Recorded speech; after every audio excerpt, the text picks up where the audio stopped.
Halo adik-adik, saya buka tutor online untuk kamu yang kelas 10. Kita bisa belajar soal fisika dengan bantuan visualisasi yang menarik. Silakan hubungi saya lewat WA di deskripsi. Hai, kita bahas soal fisika berikutnya. Kali ini tentang usaha dan energi pada bidang miring. Soalnya seperti ini. Perhatikan gambar. Sebuah bidang miring memiliki ketinggian 5 meter dengan sudut kemiringan 30 derajat. Permukaan bidang miring tersebut memiliki koefisien gesek kinetik yaitu 0,3. Di puncak bidang miring terdapat sebuah balok bermasa 2 kg yang mulanya diam. Balok tersebut kemudian meluncur 10 meter menuruni keseluruhan bidang miring dan mencapai lantai dasar yang licin. Yang jadi pertanyaan, A. Hitunglah usaha oleh setiap gaya yang berlaku pada balok. B. Hitung juga perubahan energi kinetik balok. C. Hitung kecepatan akhir balok. Oke, jadi bidang miringnya bisa kita lihat di sini gambarnya seperti ini. Terus, bagaimana cara mengerjakan soal ini? Yang pertama, kita gambar dulu garis gaya yang berlaku pada balok. Yang pertama, ada gaya beratnya, arahnya vertikal ke bawah seperti ini. Nah, gaya berat ini akan memiliki komponen pada sumbu X yang kita sebut sebagai Wx. Begitu juga komponennya pada sumbu Y, seperti ini. Nah, selanjutnya ada juga gaya normal yang arahnya tegak lurus dengan bidang miring atau berbalik arah dari arah WY. Dan terakhir ada gaya gesek yang arahnya berbalik arah dari arah gerak benda. Arah gerak benda kan ke sini. Berarti arah geseknya ke sini. Oke. Selanjutnya, kita lihat di sini benda mengalami 3 gaya utama, yaitu gaya normal, gaya berat, sama gaya gesek. Nah, kita tulis dulu. Yang pertama ada gaya berat. Kita tulis W kecil. Selanjutnya ada gaya normal. Kita tulis di sini N. Dan terakhir ada gaya gesek. Kita tulis FK. Nah, setiap gaya ini akan memberikan usaha kepada balok. Dan setiap usaha tersebut bisa kita hitung. Caranya seperti ini. Kita tulis usaha W besar akibat gaya berat W kecil sama dengan F dikali S dikali cos theta. Nah, sekarang F-nya di sini adalah gaya berat yaitu W kecil. Atau supaya lebih cepat, W kecil sendiri adalah mg. Seperti ini. Selanjutnya kita punya S dan kita punya cos theta. Nah, cos theta ini apa sih? Cos theta adalah sudut antara gaya berat dan arah gerak benda. Arah geraknya ke sini. Searah dengan Wx. Sedangkan arah gaya beratnya ke bawah, vertikal ke bawah. Nah, berapa ke sudutnya? Kita perhatikan dulu. Bidang miringnya sudutnya 30 derajat. Otomatis di sini 30 derajat. Kita lihat WY sama WX kan siku-siku, yang berarti di sini adalah 60. Karena sudut siku-siku selalu 90. Nah, selanjutnya tinggal kita masukkan tuh angkanya. Sudut antara gaya berat dengan arah pergerakan benda adalah 60 derajat. Jadi cos theta-nya adalah 60 derajat. Kita tulis di sini. 60 derajat. Sedangkan masa bendanya, baloknya adalah 2 kg. Percepatan gravitasi bumi 10. Terus jarak tempuhnya tadi kita lihat dari gambar 10 meter. Kita tulis juga ini 10 meter. Cos 60 seperti ini. Jadi kita punya 200 dikalikan dengan cos 60 yaitu setengah. Dan akhirnya kita mendapatkan jawaban yaitu 100 Joule. Jadi usaha akibat gaya berat yang berlaku pada balok adalah 100 Joule. Beres. Selanjutnya kita kerjakan yang N dan FK. N, FK juga memiliki usaha. Usaha oleh gaya normal kita tulis sebagai W besar N. Dan rumusnya adalah Fs cos theta. Nah, F-nya pada kasus ini adalah N. Gaya normal. Dan gaya normal sendiri, kita lihat di sini, gaya normalnya, bandanya ini secara vertikal, dia itu kan diam. Dia ini diam di sumbu ini. Dia tidak bergerak ke atas ataupun tidak bergerak ke bawah pada sumbu garis ini.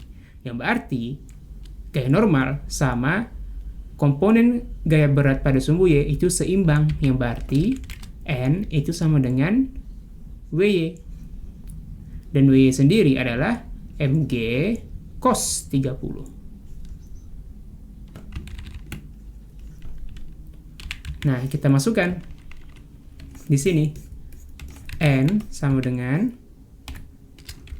mg cos 30 dikalikan dengan S, yaitu 10, dan cos theta. Tetanya sekarang kita perhatikan. Tetanya pada kasus ini adalah sudut antara gaya normal dengan arah pergerakannya. Bisa kita lihat di sini arah pergerakannya kan ke bawah sana, miring. Nah, dia kan akhirnya membentuk sudut 90 derajat karena dia siku-siku. Jadi kita tulis di sini cos 90. Nah, cos 90 itu berapa? 0. Jadi keseluruhan persamaan ini mg cos 30 kali 10 terus dikalikan 0, hasilnya adalah 0 Joule. Jadi usaha yang diberikan oleh gaya normal kepada balok adalah 0. Beres. Sekarang kita main ke FK. Gaya gesek. Kita tulis di sini W FK. Dan rumusnya sama, yaitu F S cos theta. F-nya pada kasus ini adalah FK. Terus dikalikan dengan S, dikalikan dengan cos theta. Sekarang sudut antara gaya gesek kinetik FK ini dengan arah pergerakannya. Sebentar saya bersihkan dulu ya. Nah, ayo kita lihat di sini. FK-nya arahnya ke sana. Dan arah geraknya arahnya ke sana. Yang berarti sudut antara arah gerak dengan arah gaya gesek adalah 180. Seperti itu. Jadi kita tulis di sini cos 180. Dan cos 180 itu berapa? Minus 1. Oke, jadi kita tulis di sini FK sendiri, sebentar, kita tulis minus 1 saja dulu. Di sini ya. Nah, sekarang FK itu apa? Gaya gesek itu rumusnya apa? Gaya gesek yang merah ini, gaya gesek yang merah ini rumusnya itu adalah FK sama dengan gaya normal dikalikan koefisien gesek kinetik. Sekarang gaya normalnya adalah, sudah kita tahu tadi, adalah mg cos 30. Oke, dan mu-nya adalah 0,3. Sekarang kita ambil persamaan ini, kita taruh di bawah sana. Kita tulis di sini ya.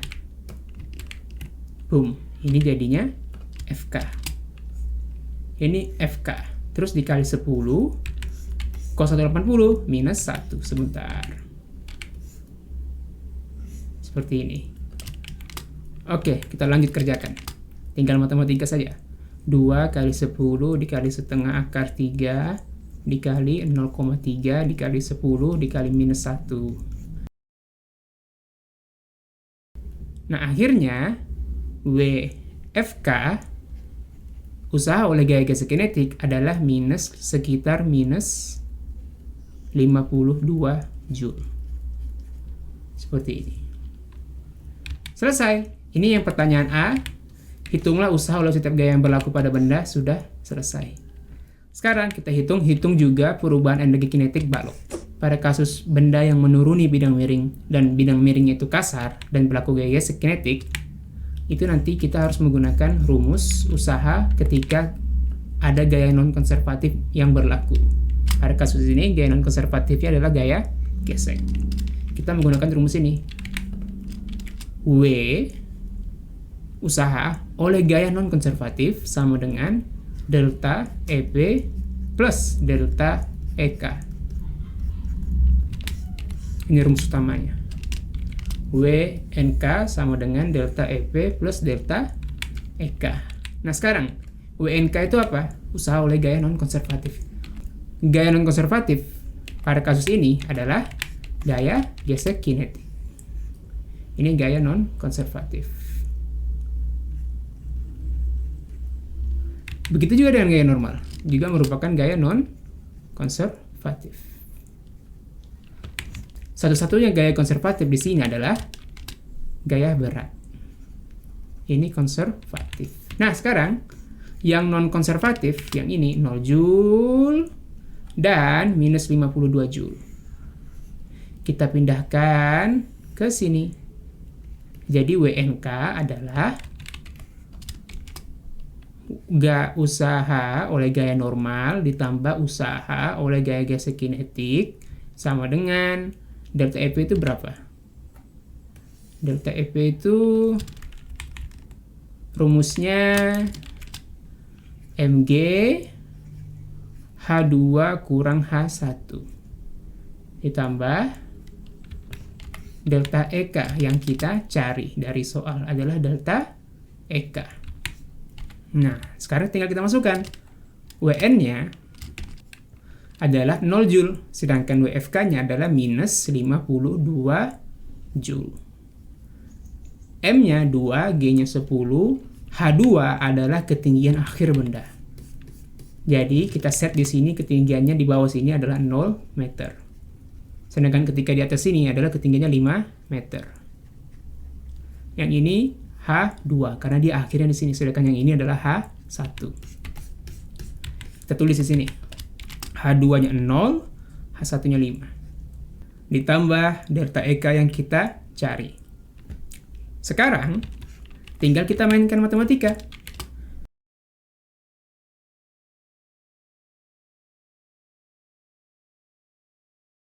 Jadi delta EK-nya adalah 48 Joule.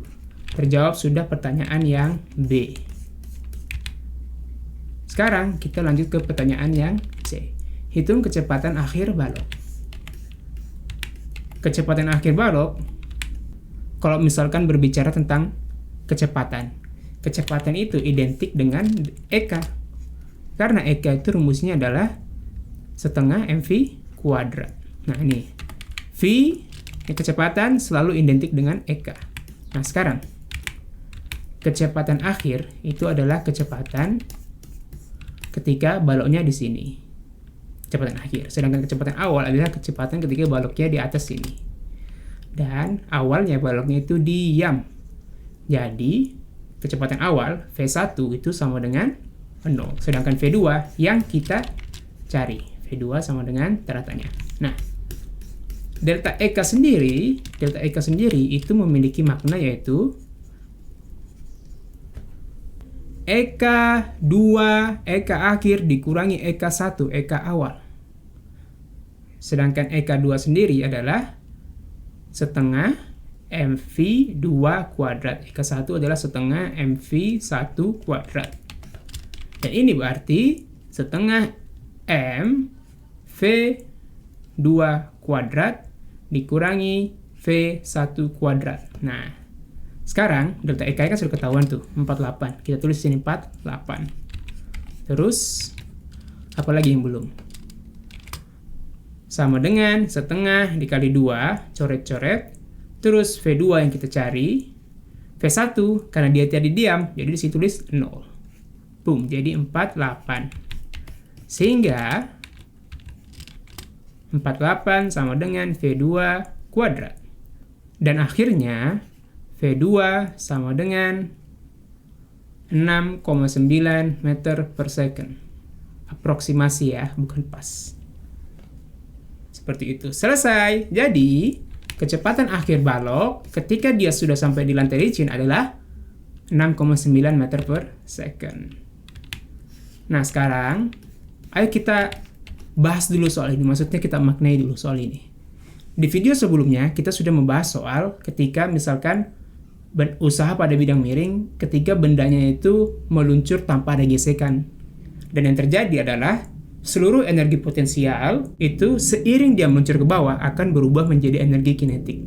Nah, pada kasus di mana ada gesekan, tidak semua energi potensialnya menjadi energi kinetik. Kita lihat animasinya di sini.